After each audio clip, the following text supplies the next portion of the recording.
Okay, hey guys, my name is Jeffrey. I'll be going over some commonly asked micro macro questions for today, and we'll just be going over the answers, picking the right one, explaining why it's right, and then going over the answer that a previous tutor put to make sure that they got the same thing as us. With that being said, let's just jump right into it. So, question one here, I think there's a list of a huge laundry list of questions here, so we'll be doing a lot of scrolling. But question one says the demand for oranges increases while the supply decreases. The equilibrium price of oranges blanks and the equilibrium quantity blanks. So what we're looking at on a graph is going to look something like this, right? So first you have your demand graph, your demand curve and supply curve, supply and demand. And then we're saying demand for oranges increases, which refers to a rightward shift in demand curve, right? So we're looking for something like this. So what we see is that the price has gone up and the quantity has gone up as well, right? And then the next thing we see is that the supply is decreasing, which refers to a leftward shift of the supply curve, something like this. And so it'll look a little like this, right? And so what we see is that price has still gone up, but quantity has actually gone down from here to here. So the two directional changes then are that both effects on the price are upward effects. Right? Price has gone up, both due to a result of an increase in demand and a decrease in supply. Meanwhile, the effects of the quantity on equilibrium quantity are mixed, right? They're ambiguous because the increase in demand led to a rightward shift of demand, which increases the overall quantity, whereas the leftward shift of supply results in a decrease in the overall level of quantity. So depending on which shift is larger, we would maybe be able to tell whether the quantity has gone up or gone down, but we can't say for sure because we don't know the exact slope of our curves. We don't know the exact amount of shifting of the demand or supply curve that we can expect to see. And so without that information, we simply can't say which one would be greater. So the correct answer here would be that the price has gone up, but there's an ambiguous change in quantity. So let's take a look at the previous tutor's answer. So the previous tutor said that the demand for oranges, not yet the previous tutor. First, we got to pick the correct answer. So it looks like the correct answer here would be D. The equilibrium price of oranges rises and the equilibrium quantity perhaps changes, but we can't say if it increases, decreases, or stays the same. Okay, now let's go and see the previous tutor's answer. So the previous tutor said D as well. Rises, perhaps changes, but we can't say if it increases, decreases, or stays the same. Perfect. All right, let's move on to the next question. Next question says, assume a competitive market is in equilibrium. There's an increase in demand but no change in supply. As a result, the equilibrium price blank and the equilibrium quantity is blank. Okay, so again, we can do supply and demand graph really quickly. Supply, demand. And so you're in competitive equilibrium. That means you're producing at this equilibrium point. And now we see that there's an increase in demand, just like in the first question. And so that's still a rightward shift in demand. Call that D2. But no change in supply. So supply has not changed. So the only thing that has changed is this rightward shift in demand. So what has happened? We see an increase in price, and we also see an increase in quantity. And as a result, that will be the final new equilibrium point for this graph, right? And so let's take a look at the answer choices. What fits our prediction for a rise in price and a rise in quantity? So as a result, the equilibrium price rises and the equilibrium quantity is increased. So that must be answer choice A, right? That's what fits our predictions the best. So all we have to do is really draw this out, or if you can visualize this in your head, even better. And so with that information in mind, we know that A is going to be the correct answer. So let's take a look at the previous tutor's answer. Previous tutor for question 2 says A, rises and increases as well. Okay, great. Now we can go to question 3. So bagels and cream cheese are complementary goods. Suppose that the price for flour, which is used to produce bagels, increases, the equilibrium price of cream cheese blank, and the equilibrium quantity of cream cheese blank as well. Okay, so now we're kind of stepping up the things that are going on in this graph. We're dealing with not just supply side for one good, but actually the effects in an entirely other goods market, a complementary good. Okay, so let's break this down. First, we can draw two graphs, right? We know we have the graphs, not graphs, two markets. Two markets for bagels and cream cheese, right? So this is the bagel, we'll call this the bagels market, call this the cream cheese market. Okay.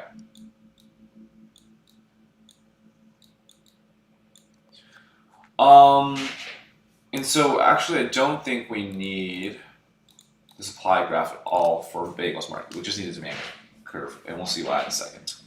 So let's start with the bagels market. So the price of flour is increasing.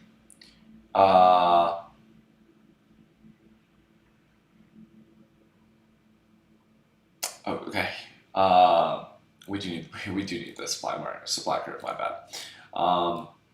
We got a supply curve here. All right, great.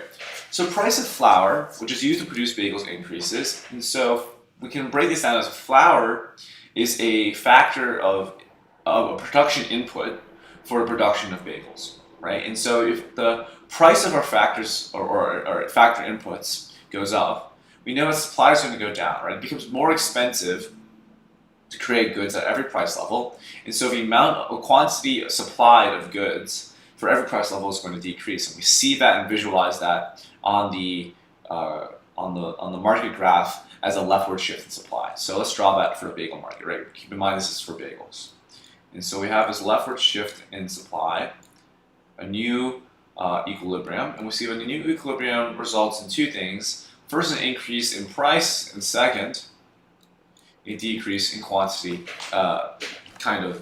purchased, right? Okay. So this is the bagel market, and yet the question isn't asking us about anything that's happening in the bagel market. The question is asking us about the cream cheese market. Okay, so how do we take what we learn about the bagel market and apply it to the cream cheese market? Well, we know these two markets are linked because they're complementary goods.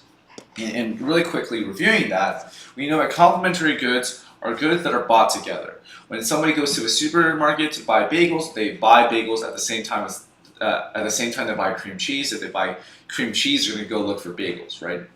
We're assuming that less commonly do people only buy bagels or only buy cream cheese. These are a bundle of goods you buy together.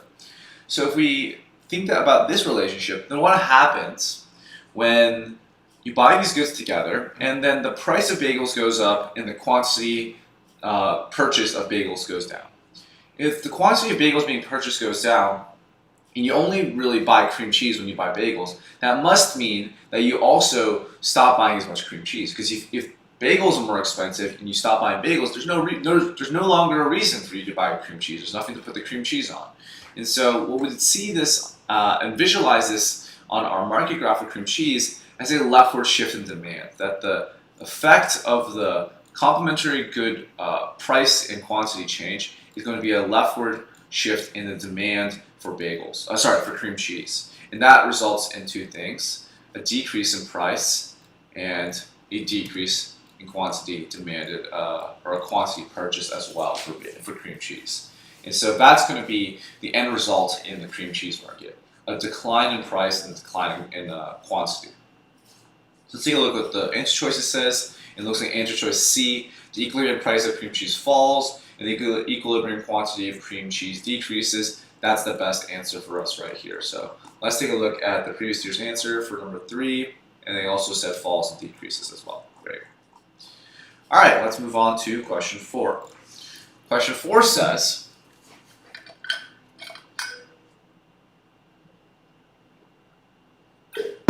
if consumers buy a large number of plug-in electric cars, the equilibrium price of electricity will blank, and the equilibrium quantity of electricity will blank. Okay, so we're not really worried about this electric car market. What we're really worried about is the market for electricity. So this is our market for electricity, and we still have our supply and demand. Now, in a market for plug-in electric cars, what's the relationship between that market and the electricity market? Well, we know that if you have a plug-in electric car, at the end of the day, you're plugging that electric car in order to charge it and using electricity. And so you know that electricity can be seen as almost a input into electric car purchases, right? That usage of electric cars demands the use of electricity as well. So if consumers are suddenly buying a large number of these plug-in electric cars, we can move that to the next step and say, well, in the electricity market, we would expect to see a surge of demand for electricity as more and more users plug in electric cars into the electric grid to charge their vehicles. And so a surge in the demand for electricity is visualized as an increase, a rightward shift in the demand curve, right? At every single price level at every price level, the quantity demanded of electricity has gone up. And so we have D2 as our new demand curve for electricity. And so we can again say, visualize this on a graph and then say, what are the two effects? And the first is that increase in price, and the second is the increase in quantity. Right? And so we're looking for something like that in the answer choices. So the answer choices says the equilibrium price of electricity will rise and the equilibrium quantity of electricity will increase. So that's this first answer choice here. And so 4 will be A. Let's take a look at the previous year's answer for 4, and they also say rise and increase, which is great. We're matching up very well, and so we can go on to the next question. Next question. Which of the following shifts the supply curve for oranges? So we're looking for anything that will be a determinant of supply or factor of production for supply. So A says an increase in income for all orange consumers if oranges are a normal good. B says disastrous weather that destroys about half of this year's orange crop.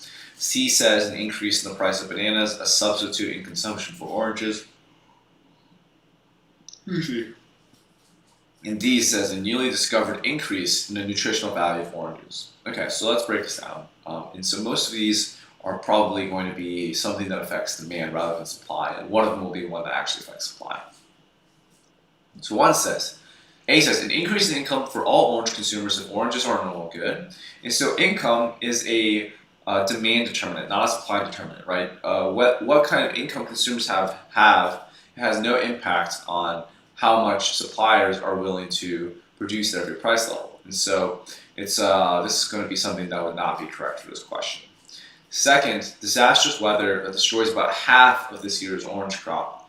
Well, that seems something that is very impactful on the supply side of the orange market, right? We can see weather as a supply determinant, and bad weather destroying half the crop will obviously shift the supply curve to the left. You're not going to be able to have supply as many oranges at every price level if there are simply half as many oranges this year as last year. And so this seems like a really good candidate for what the correct answer might be. C says an increase in the price of bananas, which is a substitute in consumption for oranges. And so we know that this is again a demand determinant. Maybe more people will buy oranges because they aren't going to buy as many bananas, but it has nothing to do with the supply curve. The supply curve is focused on entirely different issues compared to the demand side. So C is not going to be correct. And finally, D says a newly discovered increase in the nutritional value of oranges. And again, that's consumer taste and preferences, which is a demand side or consumer side concern, not really a supply determinant. So we're going to stick with B, disastrous weather that destroys about half of this year's orange crop, as something that would shift the supply curve for oranges. And so let's take a look at the previous tutor's answer. And the previous tutor said disastrous weather as well. So we're all matched up there. Okay, great. We can move on to question 6. Oh, looks like question 6. Which of the following shifts the supply curve of rutabagas rightward? A rutabaga is a potato-like vegetable. Okay, so same concept as question 5, but the only thing that's different is not only are we looking for something that shifts the supply curve, but something that shifts the supply curve specifically to the rightward, which means an increase in quantity supplied at every price level. Okay. So first answer choice is normal goods in production. Second is an exceptionally cold summer that killed much of the rutabaga crop. 3 says a fall in the price of fertilizer used to grow rutabagas. And 4, an increase in the price of a rutabaga. So let's go down the line. A says normal goods in production. And I'm not really sure what this really refers to. It seems more like a statement rather than a change. We're going to put an asterisk on that and put a hold on that answer choice, see if there's one that stands out to us better. B says an exceptionally cold summer that killed much of the rutabaga crop. So just like in question 5, this is something that is going to shift the supply curve, but it shifts it to the left. You're decreasing the quantity supplied at every price level. You're not increasing it. And so B's got the right idea, but the wrong kind of direction of change. So B's not going to be correct. C says a fall in the price of a fertilizer used to grow rutabagas. So in that sense, if fertilizer is used to produce this crop, then fertilizers are actually a factor of input into the production of rutabagas, right? And so if your factor input prices are falling, then you're going to be able to increase your supply overall, which is a rightward shift. So this seems like a really good candidate, and we can take a look at number 4 just to make sure. So answer choice 4 says an increase in the price of a rutabaga. And so while this does lead to an increase in the quantity demanded, it's simply a movement along the supply curve, not a shift of the entire supply curve, right? The supply curve tells us the relationship between price and quantity supplied. So obviously, if you increase the price, the quantity supplied will go up. But a shift in the supply curve is not simply a price change, right? It's something else external to price that results in overall quantity supplied changing for every price level. So C is still going to be the best answer here, a fall in the price of fertilizers used to grow rutabagas. And we can go see what the previous tutor said. The previous tutor said a fall in the price of fertilizer as well. Great. Move on to question 7. 7 says, suppose over the next several years, the productivity of firms producing electric cars improves dramatically. This advance in productivity leads to A, an increase in the supply of electric cars so that the supply curve shifts rightward. B, an increase in the supply of electric cars so that the supply curve shifts leftward. C, a decrease in the supply of electric cars so that the supply curve shifts rightward. Or D, a decrease in the supply of electric cars so that the supply curve shifts leftward. Okay. So we, first of all, can eliminate 2 of these answer choices, B and C, because we know that the 2 things that they talk about are contradictory. B says that an increase in the supply will shift the supply curve to the left, but we know that an increase in supply shifts the supply curve to the right, not the left, so it's not going to be B. And C makes the same mistake by saying a decrease will shift the supply curve to the right, when in fact we know that a decrease will shift the supply curve to the left. So B and C are out, so it's just A or D, which is basically saying, does the supply go up or down? And so let's take a look back at the question stem, and it says, over the next several years, the productivity of firms is going up. And so that means that you're going to be able to more efficiently manufacture electric cars with the same type of resources. And that's something that makes suppliers more able to produce a high level of goods, right? And so that's why question answer choice A is going to be the best answer here. That the advanced productivity leads to an increase in the supply of electric cars so that the supply curve shifts rightward. And so A is going to be the right answer. Let's take a look at the previous tutor's answer for 7. And for 7, they also said A as well. Great. So let's take a look at question 8. Question 8 says that hot dogs and hot dog buns are complements. If the price of a hot dog falls, then what happens for these graphs? So we can draw this out one more time. So we have the 2 markets. We have our hot dogs and hot dog buns. Hot dog, which is marked as an H. And we have buns, which is marked by B. And so let's take a look at what's happening here. So these are complements that are bought together, right? You don't need hot dog buns if you don't have hot dogs. You don't need hot dogs if you don't have hot dog buns. Let's say, at least. The question tells us that the price of hot dog falls, and the price of hot dogs fall, What does that mean? Well, that's going to be a movement along the demand curve to a lower point where higher quantity is demanded, right?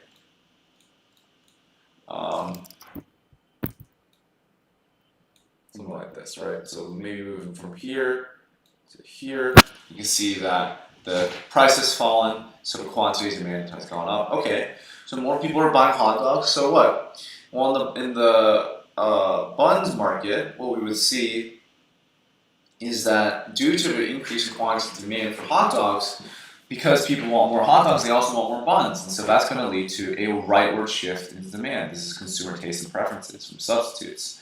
From complements, and so that's going to lead to an increase in price and an increase in quantity demand as well, due to this rightward increase in demand for hot dog buns. And so let's take a look at the answer choices to see which of these best fits the scenario we've drawn out in these market graphs.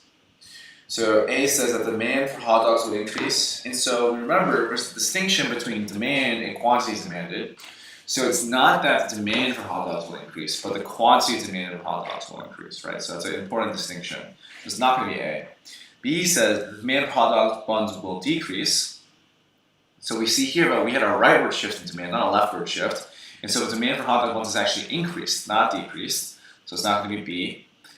C says that the quantity demanded of hot dogs will decrease. And so we can see here that the quantity demanded of hot dogs has gone up. And remember, it's not quantity demanded, which is a movement, but it's a shift. So it's really the demand for hot dogs. And finally here, this says the quantity demanded of hot dogs will decrease, but we know that the quantity demanded for hot dogs will increase in the hot dogs market here, right? And finally, D, the demand for hot dog buns will increase, and that fits perfectly. We have a rightward shift is the increase in demand. It's not quantity demand, it's just demand. So D is the right answer here. The price of hot dog falls, and the demand for hot dog buns will increase. What did the previous tutor say? The previous tutor said for number 8, the demand for hot dog buns will increase, which is good. Okay, great. Let's move on to question 9. Demand curve slope blank because as the price increases and other things remain the same, the quantity demanded blanks. Okay.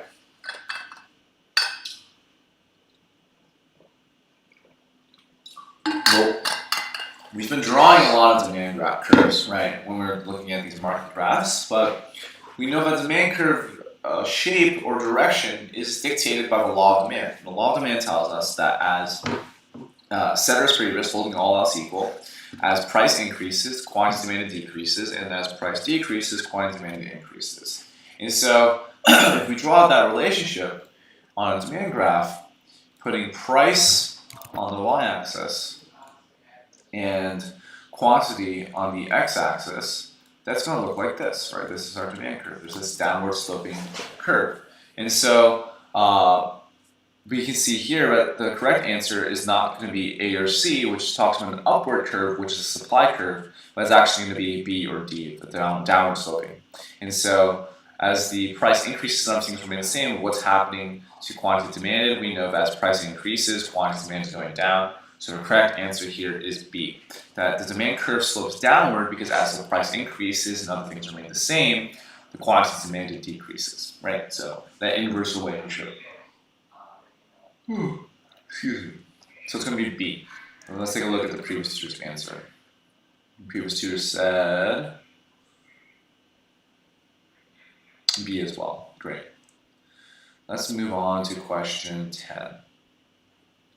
Question 10 says that water bottlers announced that next month the price of bottled water will rise by 25%. Which of the following occurs immediately? So what this actually refers to, right, is this idea of future expectations. And this is something that affects both suppliers and consumers.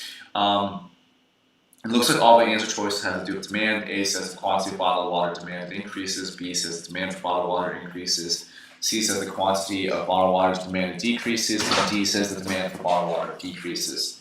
So we're dealing with just consumers. Okay, so consumers now expect that water bottles or bottled water will cost more by 25% in the near future.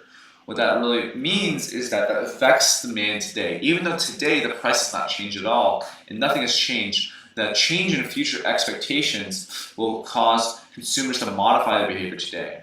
But nobody really wants to buy water when it's more expensive, right? And so in order to avoid doing that, the demand for water today will go up as people stockpile their supplies of bottled water before price increases so they can reduce their consumption of water after it becomes more expensive.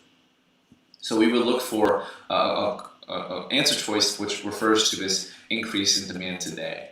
And so it looks like answer choice B is the best answer. Demand for bottled water increases. And so we can mark that as correct. Let's take a look at what the previous tutor said. The previous tutor said for 10 that the demand for bottled water increases. Great. Now let's move on to 11. 11 says, if the price of carrots is below the equilibrium price, the quantity supplied of carrots exceeds the quantity demanded and the shortage exists. The quantity demanded of carrots exceeds the quantity supplied and the shortage exists. The quantity supplied of carrots exceeds the quantity demanded and a surplus exists, or the quantity demanded of carrots exceeds the quantity supplied and a surplus exists. Okay. Let's draw this out. So we have this market for carrots, the supply curve, demand curve, and we know that at equilibrium it would be right at this intersection point, right? Okay. The price of carrots is below equilibrium, so it's below this price level here. So we draw out something like this. And what we have here is a price which leads to a situation where quantity supplied does not equal quantity demanded, like it does at the intersection point. Here we have this high amount of quantity demanded, right? And we have a low amount of quantity supplied. And so this gap is what we refer to as a shortage, right? There's too many people who want something and not enough people producing that thing to fulfill that demand. And so this is the scenario that we're looking for when we see a price level that is below equilibrium. Taking a look at the answer choices, we know that B is probably going to be the best answer here. That if the price of carrots is below the equilibrium price, then the quantity demanded of carrots over here exceeds the quantity supplied over here, so that's true. And the shortage exists. And so the terminology is shortage, that's correct for the situation. We can see that answer choices C and D talk about a surplus, which would be if you had price up here and quantity supplied was the one that was greater. You have too much of something that not enough people want. And so shortage is a correct scenario term for what we have here. So B is the correct answer. Let's take a look at what the previous tutor said. So for B, the previous tutor said that if the price of carrots is below the equilibrium price, then the quantity demanded of carrots exceeds the quantity supplied and a shortage exists. Great. Cool. Let's go to 12. Which of the following is true regarding demand? One says that demand is the relationship between quantity demanded and the price of a good when all other influences on buying plans remain the same. 2 says demand refers to one quantity at one time. And 3 says demand and quantity demanded are the same thing. So we can pick multiple answers that are right here. So 1, demand is the relationship between quantity demanded and the price of a good when all other influences on buying plans remain the same. So we know that that's true, that this is the relationship depicted on the demand curve. So 1 is true. 2 says that demand refers to one quantity at one time. So that seems to be more aptly the description for quantity demand, right? I've never heard it described this way, to be honest, but referring to one quantity at one time is when we say, well, the current quantity demanded is X. If that's the case, then yes, it's a snapshot. Whereas demand overall refers more towards the spectrum of demand and the relationship between price, quantity, demand, given a certain set of criteria for demand determinants, and that quantity demand can fluctuate depending on what the price level is within that context, right? So it doesn't seem to be the best definition here for demand to say it's one quantity at one time. And 3 says that demand and quantity demanded are the same thing. We know that's definitely not true. Quantity demanded refers to the exact point of consumption, whereas demand refers to the overall graph. Overall curve. So 1 seems to be the only answer choice here, which is fully correct. That demand is the relationship between quantity demanded and the price of the good, when all of our influences on buying plans remain the same. Question 12, let's take a look at the previous answers. Previous answers say 1 only. Okay, so we're in agreement. Let's move to question 13. Question 13 says, suppose the current price of a pound of steak is $6 per pound and the equilibrium price is $9 per pound. Okay, so we can just reuse this graph here. So we have equilibrium price over here at 9 and we have our current price at 6. What's taking place? So like we said before, this scenario is what we would describe as a shortage, which is only going to eliminate answer choice D for us. The next question is what happens if we have a shortage? And so, barring any kind of price regulation, a market given time will self-adjust to reduce the shortage until you are back at the equilibrium price. And so, if you have very high quantity demanded and low quantity supplied, there will be some suppliers who say, well, wait a minute, so many people want this good. I can charge my a slightly higher price for my good and still be able to sell all my goods to the surplus of demanders or consumers out there. And so they're going to raise the price a little bit. And they're going to keep raising the price as they keep seeing the surplus until it gets to the equilibrium point, at which point no surplus exists, and they know that if they increase their price, that nobody would really want to buy at that price because there are other sellers at lower prices, and so you stick at the equilibrium price. And so what's really taking place is that there's going to be a price increase, and then the quantity demanded will go down over time as the price goes up. It's simply because we're moving along the demand curve. And so it looks like answer choice A is the best answer to fit this scenario, right? What takes place? There's a shortage, so the price rises and quantity demanded decreases. Let's take a look at the previous tutor's answer for 13. For 13, they said there's a shortage, so the price rises and quantity demanded decreases, so we're all in agreement there as well. Next question says question 14. The number of corn producers increases, so the supply of corn blank, and the supply curve of corn blank. Okay, so the number of corn producers, that's another supply determinant, right? If you simply add more firms to a market, you're going to see that overall quantity supplied is going up. And so what we see here is that you would expect the supply curve to shift to the right, and that's really all we expect to see, right? And so what fits this scenario?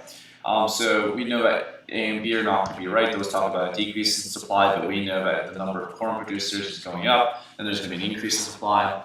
And finally, we know that D is going to be incorrect because it mismatches this idea about an increased supply with a leftward shift in the supply curve, where in fact we know that an increase in supply is going to result in a rightward shift in supply curve as we have drawn here. So C is going to be the best answer here. That if the number of corn producers increases, so the supply of corn increases and the supply of corn shifts right, supply curve of corn shifts rightward. C is going to be the best answer here. And we can see that for 14, increases in shift rightward is also the answer to the previous tutor got. Great, let's go to question 15. Question 15 says that at market equilibrium,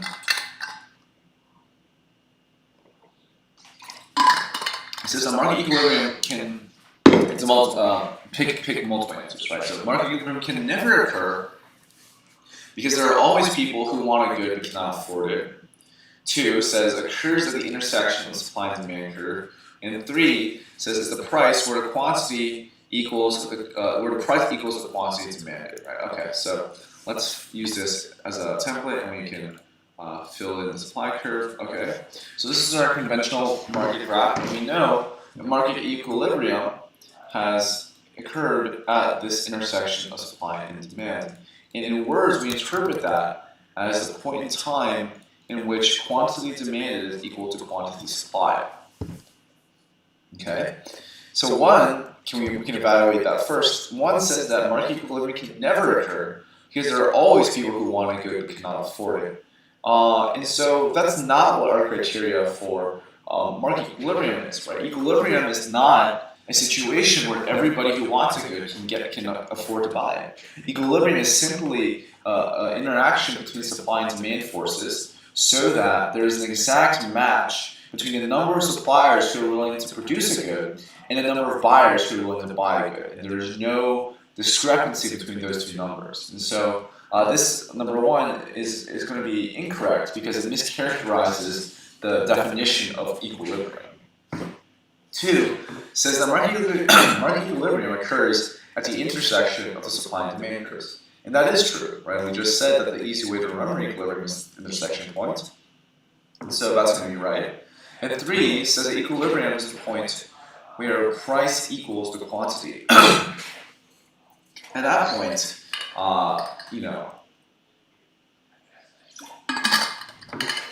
it seems kind of like at first glance you might be like, well, yeah, because we draw a line from price and we draw a line from quantity and they meet here, so they must be the same.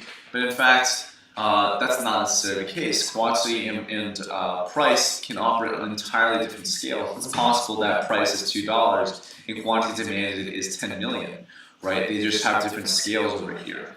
And so it's not necessarily the case that price equals quantity. It's the case that the quantity supplied is equal to the quantity demanded. Okay? So 3 is not going to be right either. So 2 is the only one here that is going to be correct. So 2 only is our answer choice here. Let's take a look at the previous tutor's answer. So the previous tutor said 2 only as well, right? So we can move on to question 16. Question 16 says that milk can be used to produce cheese or butter. If the price of a pound of butter rises, what happens to the supply of cheese? Okay, so this is an interesting scenario, and it's given from the supplier's perspective, right? And so we know of these goods called substitutes and complements, and that's from the buyer side, right? In these two markets, how did buyers view these goods? But how do we apply the same rationale to the supplier side? Right? The supplier side isn't choosing what to buy, but the supplier is choosing what to sell and what to produce, right? And so a supplier, let's say a dairy farmer, has milk as an input, right? And they can choose between 2 different types of goods to produce. They can choose either to produce cheese or to produce butter, right? Both use milk as an input, and the equipment, let's say, for the sake of argument, is exactly the same. That you can use the same equipment to produce either good. And so the question is, which one do you produce? And so the answer is you'll produce whichever one you think would generate, you'll be able to sell at a higher price, right? We know that the supply, the law of supply tells us that as price goes up, quantity supplied goes up as well. And so an increase in supply, an increase in price in one of these markets will result in an increase in quantity supplied in that market. So if the price of a pound of butter rises, the supplier looks at this and says, hold on, I can produce butter and earn more than I used to be able to produce before. That would suggest to us that in the producer's market, people will shift from milk production to butter production because they can earn a higher price. And so we would expect to see that the quantity supplied of butter goes up as a result of price increase, and then the overall supply of cheese goes down as people are reorienting their production to a butter market. So the supply of cheese is decreasing. And so it looks like B is going to be the right answer here, that the supply of cheese decreases. The other answer choices say that the cheese market stays the same or the supply of cheese increases, which we know is not going to be the case. So 16 says supply goes down. Supply of cheese decreases is also the answer that the previous tutor got right here. And so we can mark that as correct and move on to the next question. Next question says that consumers regard Dell computers and Apple computers as substitutes. If the price of a Dell computer decreases, then A, the demand for Dell computers decreases, B, the demand for Apple computers increases, C, the demand for Apple computers decreases, or D, the demand for Dell computers increases. Okay, so let's draw this out. We're dealing with a substitute market. We have two graphs. We have Dell and we have Apple. They're substitutes. And so the price of a Dell computer decreases, okay. Oops. So we visualize as we look at the demand curve for Dell computers, we're shifting from here to here, let's say, we see an increase in quantity demanded, all right? So the quantity demanded of Dell computers goes up, quickly scanning the answer choices, and then we talk about quantity demanded, just about demand. So it's not going to be A or D because the demand curve doesn't shift, it's just a movement along the curve. All right, let's move to the Apple market. Consumers regard these two computers as substitutes, and now people are buying more Dell computers because they're cheaper. Well, if I have a Dell computer, I have no need for an Apple computer. What does that mean for my Apple computer demand? It means that there's a shift left in the demand curve for Apple computers because less people are in the market to buy Apples. And so that would be visualized like this. And we have two things happening here, a decrease in price and a decrease in quantity demanded. And so let's take a look at which of these answer choices best reflects that change in the Apple market. And it looks like the correct answer here is going to be answer choice C, that if the price of a Dell computer decreases, then the demand for Apple computers decreases as well, as people buy more Dell computers and less Apples. So C is going to be the best answer here. Demand for Apple computers decreases is also what the previous tutor got, and so we can mark that as correct. Let's go to 18. Now, question 18 says, suppose that the current price of a pound of steak is $12 per pound and the equilibrium price is $9 per pound. In this case, there is an A, surplus, so the price rises and quantity demanded increases. B, shortage, so the price rises and quantity demanded decreases. C, surplus, so the price falls and quantity demanded increases. Or D, shortage, so that the price falls and quantity demanded increases. All right, so let's break this down. Let's draw this out. Again, we have a, it's a little bit tilted. We have our demand curve, supply curve. We have an equilibrium point right here. And we also have, so let's call this 9. And then we have our current price at 12, which is up here. What's going on here? So we have our low quantity demanded over here, QD. And we have our high quantity supplied over here, QS. And this is what we call a surplus. This distance between the quantity demand and quantity supplied is a surplus. There's a very high amount of steak being supplied and a very low amount of demand at this price level. And so there's too much steak left over, and that's what we call a surplus. So we can eliminate B and D, which talk about shortages, and we're just focused on the A and C. Okay, well, so what's happening now? Well, barring any type of regulatory action or price control in this market, the market won't stay like this. The market will self-adjust. The supplier says, well, I have so much steak left over at this price level, I have so much left over in surplus that I think I would rather sell this steak than let it go bad. So let me decrease my price by a little bit and more people will be willing to buy my product, and that would help me get some of the surplus off my shelves. And so that's going to be a downward pressure on prices. And that pressure continues to exist as long as the surplus exists. As long as suppliers feel that they need to get more and more of their product off their shelves, they're going to decrease their price and more people will buy it as the price goes down.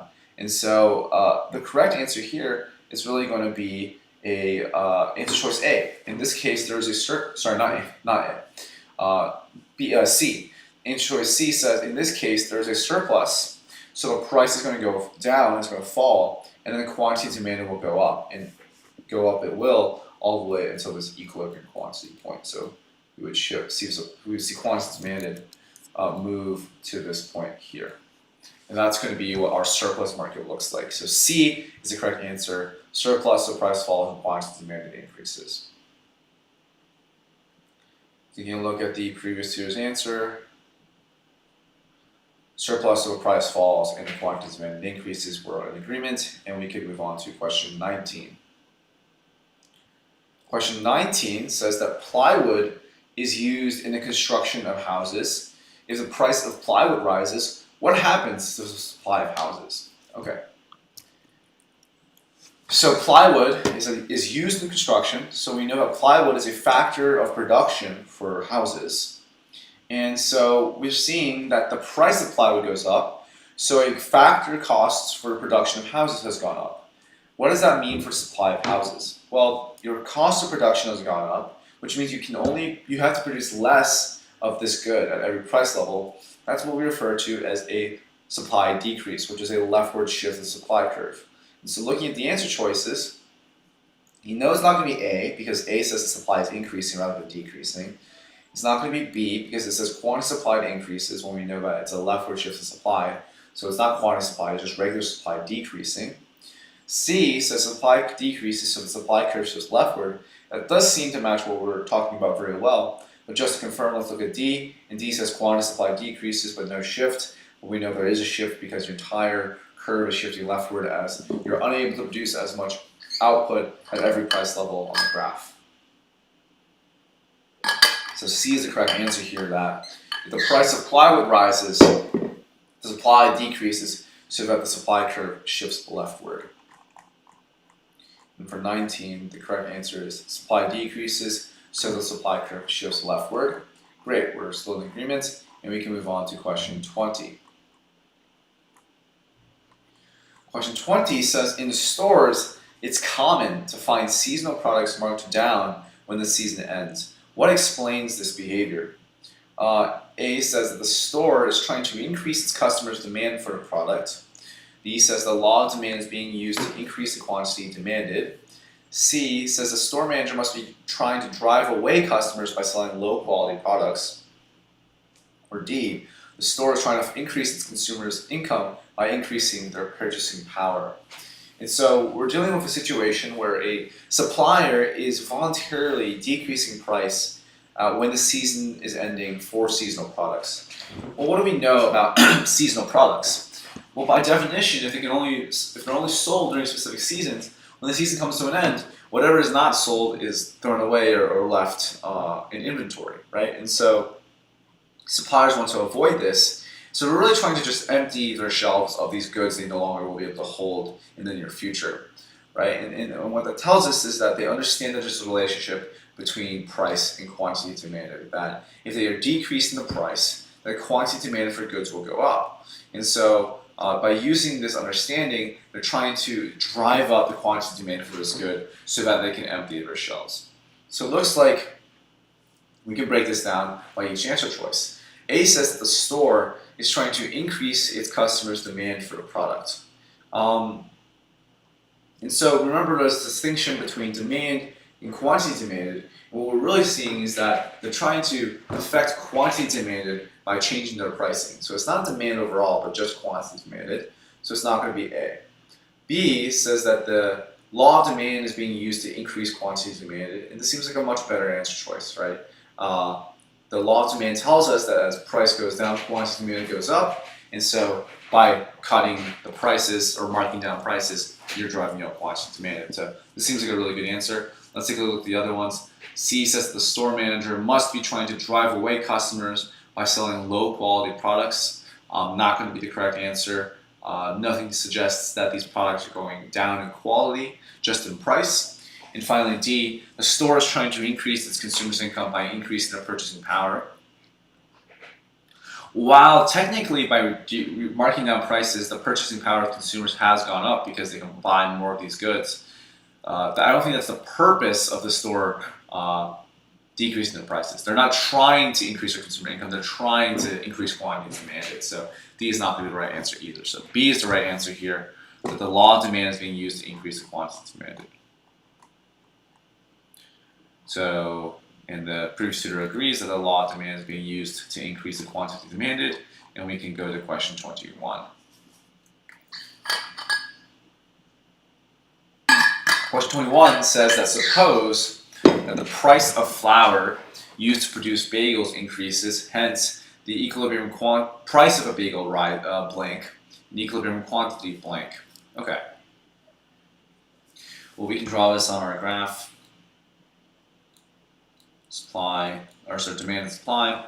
The price of flour has gone up, and flour is a factor of production in the production of bagels. And so what's happening in the bagel market? Well, your factor costs have gone up, so you can't afford to produce as much at every price level. That's a leverage shift in supply. Looks something like this. New supply curve, and you have a higher price and a lower equilibrium, right? As a result of that shift. And so taking a look, the correct answer here looks like it would be B, the equilibrium price of a bagel is rising and the equilibrium quantity decreases. Looking at the previous tutor's answer, they also say rise and decrease as well. Okay, great. Question 22.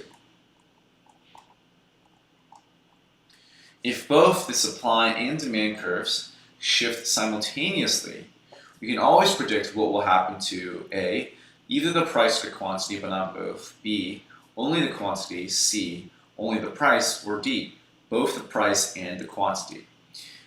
So this is reminiscent of what we talked about in one of the previous graphs we drew today. So here we saw that there's a simultaneous shift in supply and demand, supply shift left, demand shift right, and we know we can produce, we had information about increasing the price, but we didn't have as much information about what happens to the quantity, right? And so clearly here we were only able to tell about information about the price and not so much about quantity. But there's just it's just as possible that we can only tell information about quantity and no information about price. So I can draw an example here. So we have our supply and demand curve. So let's say instead of, so we still have a rightward shift in demand, which drives up price and drives up quantity. Now let's say instead of having supply shift to the left, we have supply shift to the right as well. So that's something like this. Well, that's going to drive down price and drive up quantity. So here we have an unambiguous rightward shift in quantity traded, right? The quantity, equilibrium quantity has definitely gone up, but whether or not the price has gone up, we don't know. It depends on the circumstance or the predictability or the slope or the degree of change for the supply and demand curves. And so in all these scenarios, what we're really seeing is that when you have both supply and demand shifting in some way, we can always predict one of the two factors, either price or quantity, but we can't predict both. And so A is going to be the right answer here, though. We can always predict what will happen to either the price or the quantity, but not both. Question 22, the previous tutor also said either, but not both. Great, so let's go to question 23. If income increases and the demand for bus rides decreases, then what happens? Okay, A says bus rides are a substitute good. B says that consumers are behaving irrationally. C says that bus rides are an inferior good. And D says that bus rides are a normal good. Okay, so we're really talking about this effect of an income change on demand. There are two types of goods, where you have either a normal good or an inferior good, at least relative to income.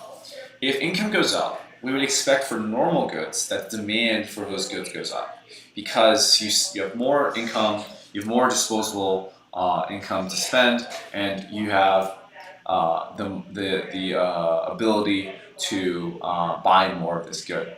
So normal goods will experience an increase in income. Meanwhile, normal goods will experience an increase in demand when income increases. Meanwhile, you also have inferior goods, which are goods where when income increases, your demand for these goods actually goes down. And that's because you're going towards, these are goods that you don't believe you really want to buy. You were only buying them before because they were more affordable. And things like fast food. When you make more money, you might actually eat less fast food than before because you can afford to buy groceries or something like that, right?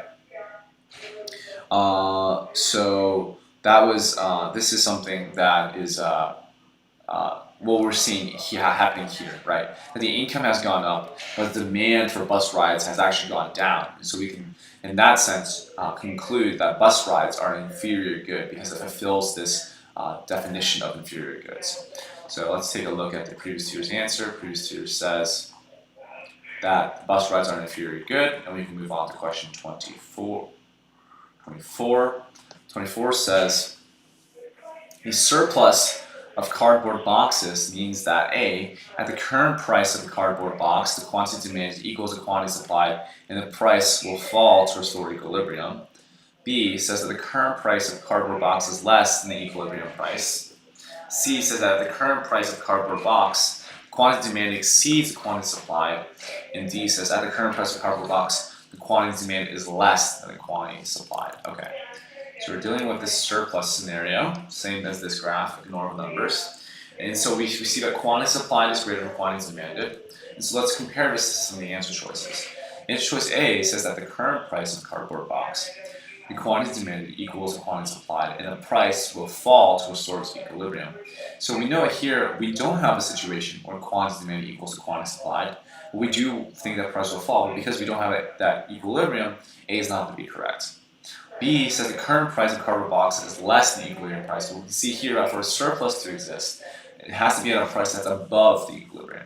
So it's not going to be B. C says that the current price, the quantity demanded exceeds the quantity supplied, but we can see here that actually quantity demanded is far lower than quantity supplied, so it's not going to be C. And finally, D says that at the current price of cardboard box, the quantity demanded is less than quantity supplied. And so that's going to be correct, and that's going to be our final answer. And so the previous tutor says, get the current price of cardboard box, quantity demand is less than quantity supply. Great. And we move on to last but not least, question 25.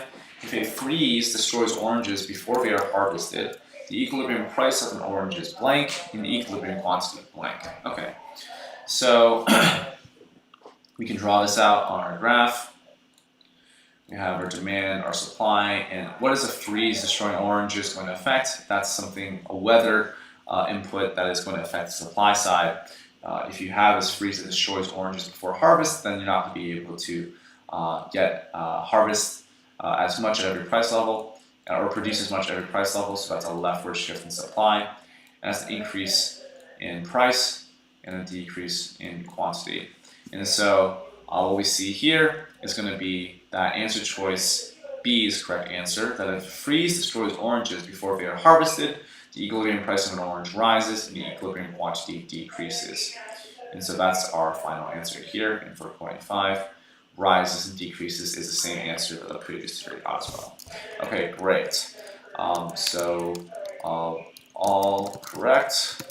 We mark that as correct, and we can move on to another question.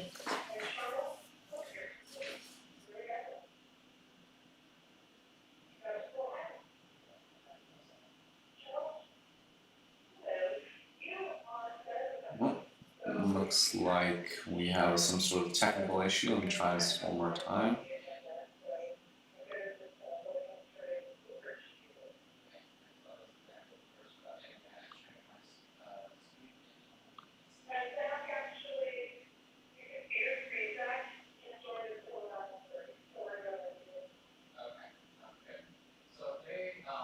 Okay, looks like we have some technical issues, so we're just going to wrap up here for today.